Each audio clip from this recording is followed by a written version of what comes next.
सर्वसाधुको करुणा। जय बोलिए अनंत सिद्ध परमेश्वर भगवान की जय बोलिए देवादि देवी खजाना चिंतामणि पार्थनाथ भगवान की जय बोलिए वात्सल दिवाकर आचार्य भगवान विमल सागर जी महाराज की जय बोलिए प्रभु जी आचार्य भगवान विशुद्ध सागर जी महाराज की जय बोलिए प्रभु जी मुनि श्री प्रथम सागर जी महाराज की जैन धर्म की अनुपम सागर जी महाराज की संघ की भगवान माँ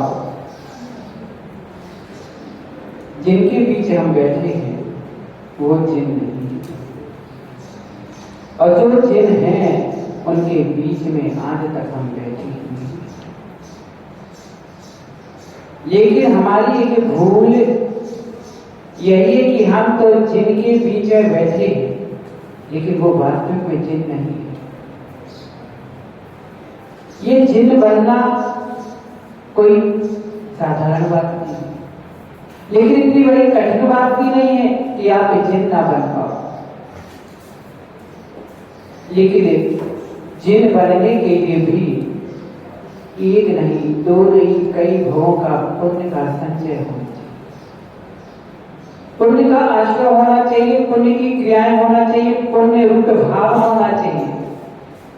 लेकिन ये पुण्य के बदले में जो हमें सत्ता मिल रही है जिन बनने का अवसर, लेकिन पुण्य से भगवान की बनने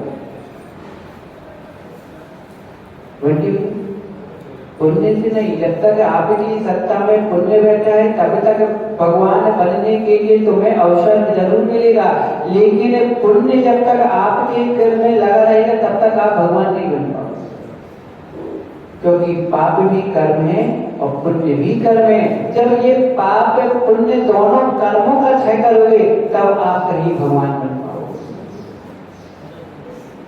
आज हमारे जीवन में जो सुख दुख शुभ लाभ जो हो रहा है, जिसके बल पर हो रहा है, हमारे ही परिणाम जो हमने शुभ रूप अशुभ रूप किए उन्हीं का ही परिणाम कीजिए हमारे कर्म के उदय में आ रहे हैं।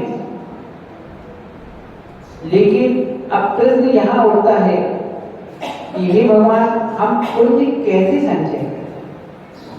क्या हमारे जीवन में पुण्य है कि नहीं? क्या हम जो क्रियाएं कर रहे हैं वो पुण्य रूप कर रहे हैं कि पाप रूप कर रहे हैं? नहीं तो हमारे विशाल भैया कहे कि महाराज हम तो मंदिर आ रहे हैं, हमारा तो पुण्य की क्रिया चल रही है, लेकिन मां से कोई पुण्य की क्रिया चलने से आप पुण्य का आश्रय कर रहे हो ये जरूरी नहीं। हाँ, जरूरी नहीं कि आप पुण्य की क्रिया जो देख रही है आप उसमें पुण्य का ही आश्रय कर रहे हो। अगर आप जिनालय में आए हो और जिनालय में आकर के जिनेंद्र देव भगवान की पूजा अर्चना कर रहे हो, लेकिन अंदर से मान सता रहा है कि देखो मैं पुजारी हूँ, मैं इतना दान करता हूँ, मेरे सिवा तो कोई जैसा पुजारी है नहीं जो समय पहले मंदिर हम आते हैं। भगवान का अवसर करने का अवसर हमें मिलता है, हम ही बोली लेते हैं, बस क्रिया पुण्य की चल रही थी लेकिन आश्रय आपका पाप का ही।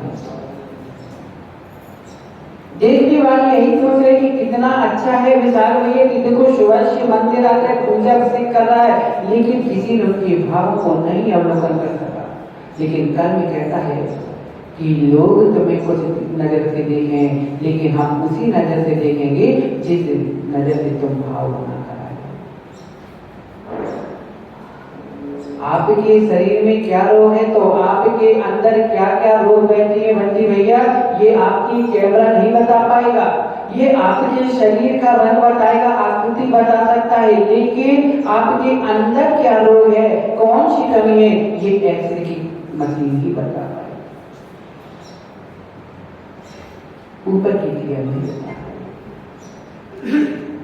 इसलिए ये पुण्य का संचय कैसे करें? ये पुण्य क्यों, किसके लिए हम दौड़ रहे हैं, क्यों कर रहे हैं ये सब? तो आचार्य कहते हैं कि देखिए जीवन भर हमने अपनी शुभ अशुभ रूप में प्रवृत्ति कर करके हमने शुभ अशुभ का कर्म का संचय कर लिया, अभी किसी से कहा जाए कि भाई मंदिर समय पे आओ, तो लोग कहेंगे महाराज अभी सीजन का समय है, दुकान खोलने का समय है।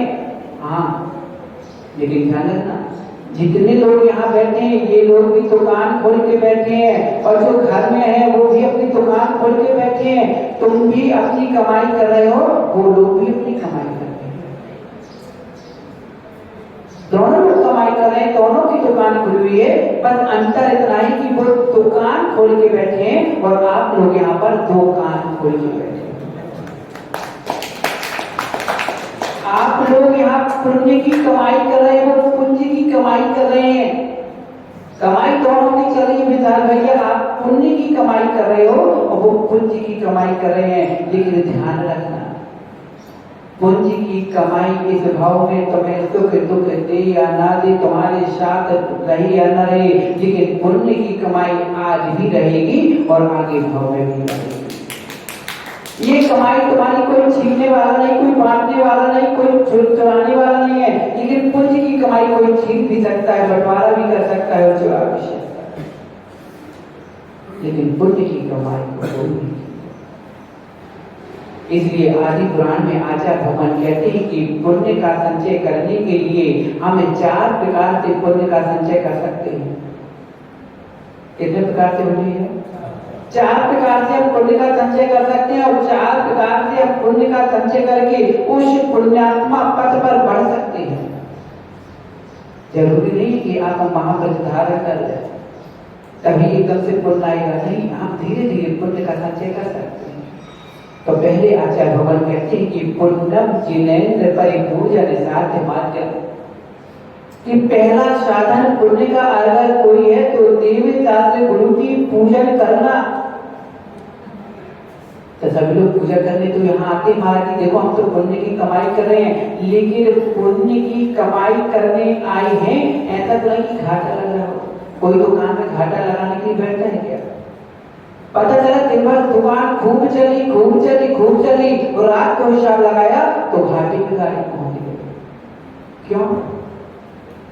कमाई तो की थी, ग्राहक अच्छे आए थे, माल हमने सही दाम पे लगा के पहुंचाया था, सही दाम लगा के बेचा, लेकिन हमारा घाटा कैसे लग गया, हमारा शाम में नहीं आई, कितनी कमाई दिन भर दुकानदारी चली और शाम को हिसाब लगाया घाटा में पहुंच गई।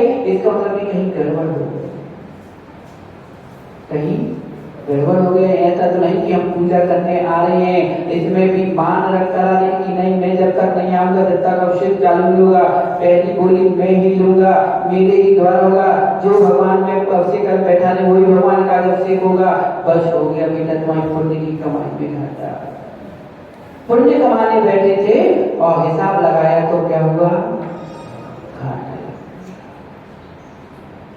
हमने बोली ली है तो हम ही अभिषेक करेंगे, और जिसने हाथ लगाया तुरंत हटाओ तो हमारी बोली है, तुम कहां से आ गए? अभी आज तुमने मुकुट नहीं लगाया, हमारी माला नहीं पहनाई, पहले माला पहना मुकुट लगा तब हम उससे चालू करेंगे। हो गया पुण्य की कमाई में घाटा। पहला है कि पुण्यम जिनेन्द्र परिपूजन साध्य माध्यम, कि पहला ही देवता के गुरु की पूजा करने के लिए पुण्य का आश्रय बता दिया है। अगर उसमें भी आपका मन नहीं लगा तो गया। और दूसरा कहते हैं कि पुण्यम सुपात्र दान समुद्र मन, सुपात्र को दान दीजिए। अब दान देना महाराज तो दान खूब देते हैं, जो भी आता है उसी को दान दे देते हैं, लेकिन हमने दान की अभी परमाशा नहीं समझी। दान कहते किसे हैं? अगर दान पर मान रखा है तो दान हाथ का नादानी बना चला। और अगर दान मान हटा करके दोगे, छिपा करके दोगे तो दान दान लगेगा, लेकिन दान देना किसे है? तो यहाँ पे कहते हैं सुपात्रों को। सुपात्र कौन है? कौन है मालूम है? हमारे है, ये हमारे उत्तम पात्र हैं। फिर उसके बाद झुल्लक झुल्का आदि ये हमारे हैं, और उसके बाद धर्मी जन है जो उनके बाद वो पात्र हैं। लेकिन ऐसा नहीं कि कहीं भी पात्र दान करने की हमने परमात्मा दी कि गौदान, भूमि दान, कन्यादान, ये दान दान नहीं है। नहीं तो सोचो कि महावीर जयंती के दिन रक्तदान लगा लेते, महाराज दान किए तो दान तो दे दें, कितने जीवों का भला होगा। अरे महावीर स्वामी ने अहिंसा का प्रचार किया है, हिंसा का नहीं किया। ये तुम्हारा दान नहीं है कि रक्तदान का शिविर लगा के बैठ जाओ कि महाराज जी आज तो महावीर जयंती रक्तदान देंगे। अरे ये दान नहीं है। अब दान देना कहाँ है? हमने इतनी संपत्ति जमा ली, इतने जोड़ के रखी, अब दें तो दें किसे? अब यही प्रश्न है कि हम कहाँ पैसा लगाएं। महाराज हमको समझा तो दो कि हम पैसा अपना दान में लगाएं तो लगाएं कहाँ, किस जगह पे हमारा दान हमारा फल फूल होगा कि नहीं होगा। तो आचार्य भगवान उसमें भी कहते हैं कि दान अगर देना है तो 7 स्थानों में देना चाहिए। कितने स्थानों में? 7 स्थानों में दान दीजिए, यही दान तुम्हारा उत्तम दान कहलाएगा। कौन कौन से हैं वो 7 स्थान? तो आचार्य भगवान कहते हैं जिन बिंबम जिनाकारम जिन यात्रा महोत्सवम। क्या? जिन बिंबम जिनागारम जिन यात्रा महोत्सवा जिन तीर्थ जिनागम जिनाय तानानि सत्या। पहला है जिन बिंबम, पहले जिन की प्रतिमा के लिए दान करें। जिनेंद्र देव की प्रतिमा स्थापित करने में आप अपने चंचल लक्ष्मी का सदुपयोग करिए। ध्यान रखना जयपुर वाले, आपने भले ही 1 2 3 4 5 बच्चों को जन्म दे दिया हो, लेकिन जरूरी नहीं कि 5 बच्चे आपकी वंश की परंपरा को आगे चला पाए। लेकिन अगर आपने अपने जीवन में एक भी प्रतिमा का स्थापन कर लिया है, एक प्रतिमा भी आपने स्थापित करके रखी है, तो जब तक वह प्रतिमा रहेगी तब तक आपका वंश का नाम चलेगा।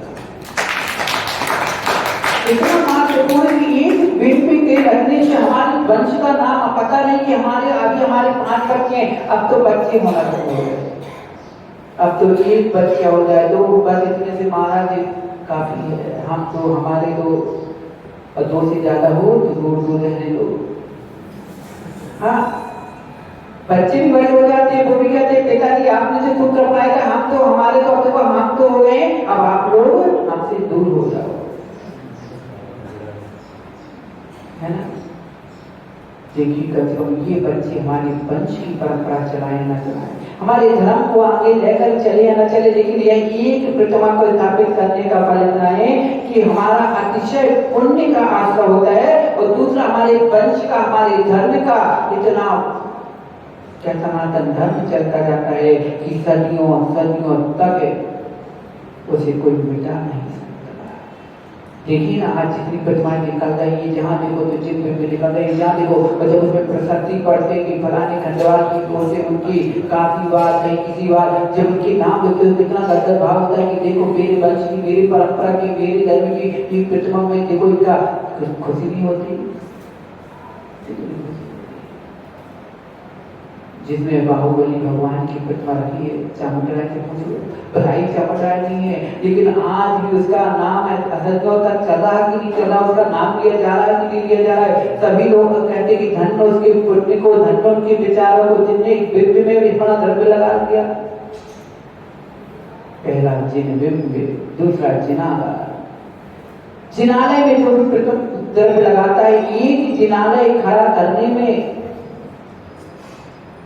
निधन जीविका के जैसे कर्मों का क्षय होता है। आपने एक जिनालय आपने खड़ा कर दिया, आपने एक तीर्थ खड़ा कर दिया, अब उस तीर्थ के दर्शन करने कितने लोग दर्शन करने आएंगे। कहते हैं ना कि जिनालय के दर्शन करने से भव के कर्म नाश हो जाते हैं। दर्शनम जिनेन्द्र भवनम भवता, पहाड़ की जिनेन्द्र देवी के भवन जिनालय के मात्र दर्शन करने से भव के ताप नाश हो जाते हैं। तो जब दर्शन करने से ताप नाश हो सकते हैं, तो जिनालय बनाने से कैसे हमारे कर्म क्षय नहीं हो सकते? क्यों नहीं हो सकते? नियम से हो। कल हमने जो ईट चुनी अपने घर भवन बनाई, इसमें तो रागी भोगी लोग रह करके अपने कर्म अशुभ कार्मिक क्रियाएं करेंगे, उसमें पाप का आश्रय करेंगे। कम से कम जिनालय में आकर के अपने शुद्ध भावों से अपने किए हुए दोषों का प्रायश्चित करेगा, पश्चाताप करेगा, शांति की अनुभूति करेगा, मंत्र का उच्चारण करेगा और अपने कर्मों की निद्रा करेगा। चलते हुए ये तो हमने एक तीर्थ खड़ा किया है और ये चलते फिरते जब तीर्थ में आएंगे तो ये महातीर्थ के रूप में नजर आएगा। जो आप लोग जिनालय तैयार कर रहे हो ये मत सोचना कि ये अभी के लिए है, ये तो एक तीर्थ को लिए नहीं कर रहे हो, तुमने एक तीर्थ पर दूसरे तीर्थ को स्थापित करने के लिए जो जिनालय बना रहे हो, नियम से आपके ये निधन की निकास जैसे कर्मों का अच्छे करने के लिए सहायक होगा। हमने सुना है कि आपके यहाँ विधान होने वाला, कौन सा विधान होना, लेकिन ये विधान कब कर पाओगे जब विधि का ज्ञान होगा, और विधि का ज्ञान कब होगा जब आप विधान करोगे। बिना विधि के विधान होता नहीं है, और विधान करने के लिए बिना विधि से विधान होता नहीं है। तो विधि का विधान कैसे बनेगा, ये विधि कैसे मिलेगी, जब हम पुण्य का आश्रय करेंगे तभी तो ये विधि होगी ना। ये पुण्य का संचय जब हम करेंगे तभी हमारा ये विधान हो पाएगा, बिना विधि के विधान होता नहीं। देखना अभी हम अपने दान की बात कर रहे हैं, समय भी हो रहा है कि हम दान की बात कर रहे हैं। दान कहाँ कहाँ करना चाहिए, पहले तो कहते हैं जिन में करिए, दूसरा कहते हैं कि आप जिनालय के लिए, और फिर कहते हैं तीर्थ चिन्ह यात्रा के लिए। अगर आप समर्थवान हैं, सक्षम हैं, तो आप अपने द्रव्य लगाकर के किसी मुरारी के लिए तीर्थ यात्रा के लिए लेवा जाएं, उनकी तीर्थ यात्रा कराएं, स्वयं तीर्थ यात्रा करें। अगर हमारी सामर्थ्य है, हमारे उन लोगों की सामर्थ्य नहीं जो तीर्थ यात्रा नहीं जा सकते हैं, उनके लिए भी हम अपनी द्रव्य लगा करके उनको भी तीर्थ यात्रा करा सकते हैं, उनको भी तीर्थ यात्रा कराएं। कम से कम हमारे में इतनी सामर्थ्य है और हम अकेले नहीं जा सकते हैं, लेकिन हम 10 लोगों को अपने द्रव्य के माध्यम से उनकी तीर्थ यात्रा करा सकते हैं। और फिर क्या है, जिन महोत्सव। चौथा है जिन महोत्सव में, अब देखना कि महोत्सव में कौन कौन, जैसे पंच कल्याण आते हैं, विधान आदि आते हैं, कल्याण आदि आते हैं, तो इनमें हम उत्सव मनाते हैं। और उत्सव में हम इतना अपना द्रव्य लगा करके, उसको द्रव्य लगा करके अपने पुण्य का संचय कर सकते हैं। जैसे कि अभी यहाँ पर आप महावीर जयंती मनाएंगे, यही तो महोत्सव है, यही तो सबसे बड़ा महोत्सव है कि हम अपने भगवान का, हम अपने जिनेंद्र देवी का जन्मोत्सव मनाने के लिए अपनी द्रव्य का खर्च करेंगे। लेकिन ये द्रव्य लोग कहेंगे कैसे पागल है, ये द्रव्य खर्च कर रहे हैं, लोगों को दिख रहा है कि ये पैसे बर्बाद कर रहे हैं, लेकिन सच में पूछो पैसे को बर्बाद नहीं कर रहे हैं, ये पैसे पुण्य का अर्जन कर रहे हैं। क्योंकि बनिया है, बनिए के लगे अगर गिरता भी है ना बनिए तो ऐसे नहीं गिरता, जरूर कुछ नीचे गिरा जला था, इसलिए उसको खाने के लिए गिरा। समझे, ऐसे भी फालतू कोई नहीं गिरता, गिरते क्या बनिए नहीं। अगर तुम मंदिर आए हो तो इसको अगर थोड़ी कि पागलों के 2-2 घंटे बैठे रहते हो मंदिर में, दिन भर लगे रहते हो, कुछ ना कुछ फायदा है इसलिए आप आ रहे हो। क्योंकि जो आनंद यहाँ आता है वो आनंद तुम्हें करोड़ों की संपत्ति कमाने के बाद खरीदने पर भी नहीं प्राप्त कर सकते। जो सुख शांति अभी यहाँ मिल रही है वो तुम इतनी संपत्ति खर्च करने पर भी नहीं प्राप्त कर सकते। इसलिए आचार्य भगवान कहते हैं कि दान भी करो तो ऐसे स्थानों में करो जिससे हमारा पुण्य का संचय हो।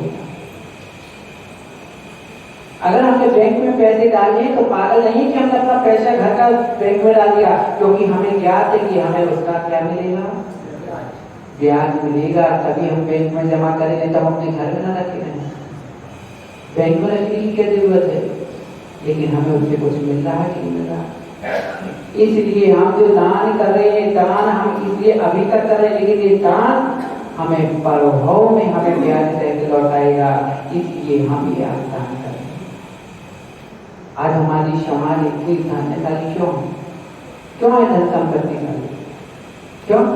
आज की कमाई नहीं है, बस भूल जाना कि महाराज आज हमने इतनी मेहनत की, इतनी कमाई हमने की, इसलिए ये आज की कमाई नहीं है, ये आपने पूर्व में बैंक में डाले हुए वो धनराशि है जो आज तुम्हें ब्याज में कि छोटा सा एक फोन लगाओ तो अंत काम बनता है, 10 का 100 बन जाता है। एक रिश्ते वाले से पूछो, बेचारे से दिन भर लगा रहता है, 100-500 रुपए से ज्यादा नहीं कमा पाता है, और आप अभी बैठे हुए यहाँ बैठे हैं 2 घंटे से, लेकिन एक फोन आएगा, हाँ ऐसा कैसा कर दो, एक दस्तक बनाएंगे 10 से 1000 अपनी जेब नहीं बचेगी। लेकिन ये सिग्नेचर की कीमत इतनी बढ़ गई कि तुम्हारी सिग्नेचर से 50,000 घर में आ जाती है। ये इसका मतलब है कि तुम्हारा पुण्य इतना तीव्र है कि तुम्हारी एक सिग्नेचर से भी पैसा आ जाता है। ये आपने पुण्य में इतना पुण्य किया है क्योंकि आपने इतना दान किया था, इसलिए आज मिल रहा है। फिर कहते हैं जिन तीर्थ की रचना करना, जिन तीर्थ खड़े करना, जो जीर्णोद्धार है उनका जीर्णोद्धार कराना, नवीन तीर्थ खड़ा करना, मात्र उन तीर्थों की रचना मत करते रहना जो चलते फिरते तीर्थ हैं, इनकी भी रक्षा करना, ये भी तुम्हारी जिंदगी है। ऐसा नहीं कि हम तीर्थ पे तीर्थ बड़े बना दिए, बहुत खड़े कर दिए, घूमने लगा दिए और चलते हुए फिरते तीर्थ आए। उन्होंने कहा कौन से संत के महाराज हैं, कौन सी परंपरा के महाराज हैं, हमारे मंदिर हमारी धर्मशाला में नहीं रुकेंगे। किसने भी तीर्थ खड़ा किया? बच्चों के ऐसे भी ऐसे तीर्थ हैं कि हमारे नाम का तीर्थ खड़ा हो गया कि हमारे संत के महाराज आएंगे, हमारी परंपरा के महाराज यहाँ रुकेंगे और बिना मेरी अनुमति के कोई रुकेगा ही नहीं। अब बताइए तीर्थ खड़ा किया है कि क्या खड़ा किया? इसलिए जिन तीर्थ का भी निर्माण करना और जिन तीर्थ का भी निर्माण हमेशा परिणाम यही बनाना कि हे प्रभु जब तक मुझ में सामर्थ्य नहीं आती है मुनि दीक्षा लेने की, तब तक मैं जिन प्रतिमाओं को स्थापित तीर्थ खड़े करते रहेंगे और एक दिवस शक्ति पाएंगे कि हम स्वयं चेतन तीर्थ बन के खड़े होंगे। इसलिए उसके बाद कहते हैं चिदानंद, जिन शास्त्रों का हम प्रचार करें, जिन शास्त्र छपाएंगे, जिन ऐसे नहीं कि कोई भी शास्त्र छपा दो, किसी के भी शास्त्र छपाने बैठ जाओ और कह दो ये आगम नहीं है। जो जिन वचन जिनने कही, जिन वचन जिनमें जो आगम से रूप को भरे हुए हैं उन्हीं को हम चिनागम। ऐसा नहीं कि किसी भी किताब किसी भी पंडित की पुस्तक ही छाप के पहले कि हम तो चिनागम का प्रचार कर रहे हैं, ये चिनागम का प्रचार। इसलिए चिनागम जिन शास्त्रों का छपाना प्रभावना करना, ये उसके बाद कहते हैं जिनायतन धर्मशाला आदि बनवाना।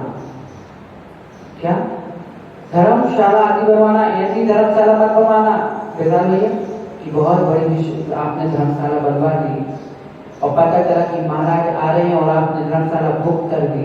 महाराज 1 हफ्ते बाद नजर में आना क्योंकि 1 हफ्ते के लिए बुक है हमारी। बड़ी किसके लिए थी? संतों के लिए। लेकिन अब हमारे महाराज कार्यक्रम है इसलिए 4 दिन बाद 5 दिन बाद आना क्योंकि अभी खाली नहीं है। महाराज अभी यहाँ अर्जियत हो जाओ, महाराज अभी वहाँ अर्जियत हो जाओ। लेकिन बनी किसके लिए थी? संतों के लिए। उनके नाम पर इकट्ठे द्रव्य लेकर के खड़ा किया। अब उन्हीं को रोकने के लिए पहले उनको महत्व देना कि भले ही कोई प्रोग्राम हो, नहीं अगर हमारे संत अचानक आएंगे तो आपको खाली करना पड़ेगा क्योंकि ये संत भवन है, किसी का पर क्योंकि यहाँ पर दान की महिमा की है। क्योंकि एक एक द्रव्य जिन जिनके भावों से हमने एकत्रित किया है उनके भावों में ठेस न लगे। इसलिए यहाँ दान की बात है कि पुण्य अर्जन की ये 7 स्थान है। कौन कौन से? जिन तीर्थ, जिन प्रतिमा और जिन शास्त्र महोत्सव, जिन तीर्थ यात्रा और धर्मशाला आदि इन 7 स्थान में दान करना चाहिए। फिर यहाँ पर कहते हैं कि फिर और पुण्य कैसे संचय करें? भले ही किसी के पास द्रव्य ना हो, लेकिन नगर में ऐसा कोई घर ना हो जो इस विधान में न रहे। उनसे कहता तुम्हारे पास सामर्थ्य नहीं है, नहीं रहने दो, लेकिन हर घर से जितने ज्यादा लोग इस विधान में बैठेंगे, जितने उसकी सारी द्रव्य की व्यवस्था हम कमेटी करेंगे, लेकिन हर घर से एक जोड़ा बैठता नहीं पूरे घर में बैठने की सामर्थ्य तो कम से कम एक घर के एक जोड़ा जरूर रखिए। कितने घर की समान है?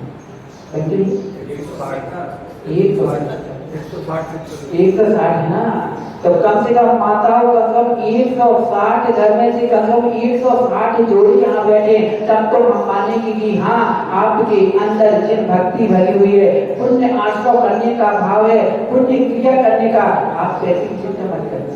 सब बच्ची भैया और विशाल भैया सब देख लेंगे, आप पैसे की चिंता मत करना, द्रव्य की चिंता मत करना, सारी व्यवस्था के कर लेंगे। लेकिन इस विधान में कोई ऐसा घर ना बाकी बचे कि जिसके घर से कोई बैठ सकता। इतना तो द्रव्य है अपने घर में कि कम से कम अपने द्रव्य लाकर के पूजा तो कर सकते हो ना। अगर आपको लगे कि नहीं हम बंटी भैया की तरफ नहीं लेंगे, बंटी भैया के उससे नहीं बैठेंगे, तो कम से कम बंटी भैया के उससे मत बैठो, लेकिन महावीर स्वामी की भक्ति में जरूर बैठना, अपनी ही तरफ लाकर बैठना, लेकिन बैठना जरूर, क्योंकि ये जिनकी पूजन भक्ति करते। समय हो गया है, समय हो चुका है। एक छोटी सी घटना बताएं हम कि एक बार क्या हुआ कि एक पंडित जी थे, और पंडित जी थे बंटी भैया इतने विद्वान थे, उन्होंने 1 महीने से काम छोड़ रखा। रोज पंडित जी बोले कि पढ़िए, तुम क्या करते हो, घर में खाने पीने को सामान नहीं, सारा सामान खत्म हो गए, बच्चे भूखे मरे, तुम दिन भर पोथी पत्थर लेके बैठे रहते हो, कोई तो तुम पैसे कमा के लाओ, कहीं से कोई सामान तो लाओ, तब तो बच्चों को खिलाएं, कुछ हम खाएं, कुछ तुम्हें खिलाएं।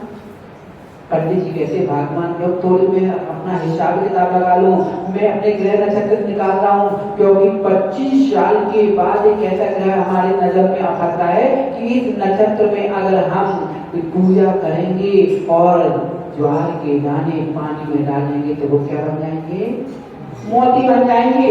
पंडितान बड़ी खुश हुई कि अरे इतना बड़ा नक्षत्र हमारे 25 साल बाद मिल रहा है, बहुत अच्छा है, लेकिन ये तो बताओ ज्वार के दाने कहाँ से आएंगे जब तुम कमाओगे। उन्होंने कहा कि कुछ भी कर भगवान, तुम कहीं से भी जा, पड़ोसी से मांग के, जिठानी से मांग, विशाल भैया के घर चले जाना, विशाल भैया के घर से मांग के लाना, लेकिन ज्वार के दाने इतनी तारीख मुहूर्त में हम सुबह से पूजन करेंगे, और पूजन करते ही जैसे हम मंत्र बोलेंगे ओम फट स्वाहा, और तुम ज्वार के दाने उसमें छोड़ देना, किसमें, उबलते हुए पानी में। तो एक गंजे में पानी उबलने लग जाना, जैसे हम मंत्र बोले फट स्वाहा और तुम छोड़ देना, फिर देखना कि वो ज्वार के दाने क्या बन जाएंगे, मोती के दाने बन जाएंगे। पंडितान समझ गए, तुरंत पड़ोसी विशाल भैया के यहाँ गए, कहती भाई अपनी देखो माता अपना सामने का कितने अच्छे बोलना पड़ता है, जी जी जी क्या बोलते हो, जी जी एक काम है, अब दिखाने बोली क्या भाई का काम है, जी जी एक काम करो, अभी तक तो हमने खूब आटा दिया, खूब डाली, एक बार और आखिरी बार हम आपसे मांगने आए, मुझे एक टोकरी भर ज्वार के दाने दे दो। क्या दे दो, मुझे एक टोकरी ज्वार के दाने दे दो, मैं इससे दूसरे दिन इसे ढूंढने आपको लौटा देंगे। सिद्धांत ने बोली कि एक दिन में ऐसी कौन सी खेती कौन सी फसल कर लेगी कि इसे ढूंढने उगा देगी, खाने को तो आपके घर में ये चीजें डाले पड़ रहे हैं, कहते हम ढूंढने लेंगे। उसने कहा क्या बात है, उसने कहा कि कोई बात नहीं है, और महिलाओं के लिए कोई बात पड़ती है, और देखिए बच्चे भैया अगर प्रचार करना है ना तो माताओं को बता दो, वही माता मालूम क्या करती है, एक दूसरे को बताएंगी और किसी से कहेंगी दीदी कोई से कहिए ना, दूसरे से कहियो ना, हमने तुमसे कही तो कही, दूसरे से कहियो ना, फिर तीसरे से आगे जाएंगे, फिर कहेंगे दीदी किसी से कहियो बात, हमने तुमसे कही। अब उसने सितानी को सारी बात बता दी कि मेरे पंडित जी इतने बजे से इतनी मुहूर्त में ये काम किया करने वाले, मैं पानी लेके बैठ गर्म उबालने लग दूंगी, और जैसे फट तो आप बोलेंगे हम छोड़ देंगे। सितानी ने बोला ये तो बताओ पहले कि पंडित जी कौन सी कमरे में बैठ के करेंगे। उन्होंने कहा दीदी कोई नहीं, ये आपके बगल वाले करते हैं, बस आपकी दीवार से दीवार की है ना, तो उसने कहा कोई बात नहीं ठीक है। अब सितानी ने कहा कि जब ये पंडितान इतने सारे मोती बनाएंगे तब हम भी अपने बना लें। कमान में दीवार में खान लगा के बैठ गई, और ये बड़ा पूरा गंजा क्या कहते हैं पानी उबलने लग दिया। वहां पर उस कमरे में पंडितान कर रही थी, और दूसरी दीवार में खान लगा के सितानी ने भी देखा कि कम मंत्र टूटा कम है, और सितानी पूरी बोरी की बोरी पकड़े खड़ी थी, किसकी बोरी की बोरी ज्वार के दाने लेके खड़ी थी। और जैसे ही पंडित जी ने फट स्वाहा बोला, और पंडितान बोलती क्यों करें क्या डालें क्या, अब बस पंडित का हूँ, पंडितान ने वहां छोड़ा, और जैसे ही मंत्र खत्म हुआ था उसे सितानी ने एक बोरी ज्वार किस पे डाल दिए थे। अब पंडितान पूरी ऊपर से नीचे चम्मच कर रही, लेकिन ज्वार के दाने एक भी मोती नहीं बने। अब तो ज्वार के दाने क्या बन गए, खिचड़ी बन गई, और वहां पे सितानी ने एक बोरी छोड़ी, तो सितानी के मोती के दाने बन गए। क्या बन गए? मोती के दाने बन गए कि ये मोती के दाने चमचमाने लग गए। ये क्या हो गया? अब से चांदी कहती कि चलो भैया जिसके काश हमारे घर में इतने मोती बने उसको तो चले जाए। अब वहां पंडितान कहती कि पंडित जी ये क्या हो गया? ये तो खिचड़ी बन गई है, इसमें तो एक भी दाने नहीं बने। उसने कहा भगवान मैंने बोला था जैसे मंत्र तो आप खट तो तुम तो बोले तुम तुरंत छोड़ देना, तुमने हुआ में क्यों लगा दिया? अब दरवाजा खटखट होने लग गया। पंडित से नानी कहती कि खोलो दीदी दरवाजा। अब पंडित कहती कि अब वो आगे मांगने अब कहाँ से देंगे? ये खिचड़ी खिलाएंगे क्या? अब क्या जो है तो देखो भाई अब तो कमाएंगे, तुमने तो हमारा मुंह बेकार कर दिया। और जैसे दरवाजा खोला तो शिशानी ढाल लेकर के पहुंच गई कि बहन तुम्हारी कृपा से हमारे घर में एक गोली ज्वार के दाने मोती के दाने बन गए। क्या बन गए? मोती के दाने बन गए। तुम्हारी भी बहन बन गए होंगे। क्या मेरी नहीं बन पाए क्यों? क्योंकि हमने देर लगा दी, हमने देर लगा दी, मौका चूक गए थे, इसलिए हमारे द्वार के द्वारा खिचड़ी बन गई, तुम्हारे मोती बन गए। ऐसे ही मत वालो ये इतने वर्षों के बाद हमें मौका मिला है, ये मौका हमारा चूके। ऐसा नहीं कि अगल बगल के लोग अपने द्वार के द्वारे मोती बना के ले जाए और तुम लोग खिचड़ी बना। इतने सारे मंत्रवादी बैठे हैं, एक जगह तुम्हारे पास आ चुके हैं। अब अपनी खिचड़ी को खिचड़ी बनाना है कि ज्वार के दाने मोती बनाना है। अब विधान में नजर आ जाएगा कि कितने लोग मोती बनाने वाले हैं। क्योंकि कहते ना जिस मैदान में खेलने जाना पड़ता है तो पहले देखना पड़ता है मैदान कैसा है, फिर तो पता चलेगा ना कि चतुर्मास है कि नहीं है, यहाँ दाने बनेंगे कि मोती बनेंगी, खिचड़ी बनेगी। इसलिए देखना है कि आप लोग अपनी महावीर जयंती को किस तरीके से बनाना चाहते हो, उसका नजारा पहला नमूना आपको महावीर विधान के माध्यम से दिखाना पड़ेगा, अपनी भक्ति दिखाना पड़ेगा। अब देखते हैं कि किस किस के घर में ज्वार की खिचड़ी बनेगी और किसके घर में मोती बनने वाले हैं। समय हो चुका है, चलते पूज्य गुरुजी के चरणों में और निवेदन करते कि हे गुरुदेव हम उस आंख में बैठे हैं, बड़ी प्रतीक्षा लगा कि एक तारीख गिनते गिनते मुहूर्त को पकड़ के पाए हैं। अब इस मुहूर्त में हमारे ज्वार के दाने को मोती बनाने की क्रिया बता दो। जिनेंद्र देव ने क्या मंत्र बताया है उस मंत्र को सुना दो। मेरी आत्मा को परमात्मा बनाना, मेरी आत्मा से आत्मा मिला दो। गुरु महावीर हुआ।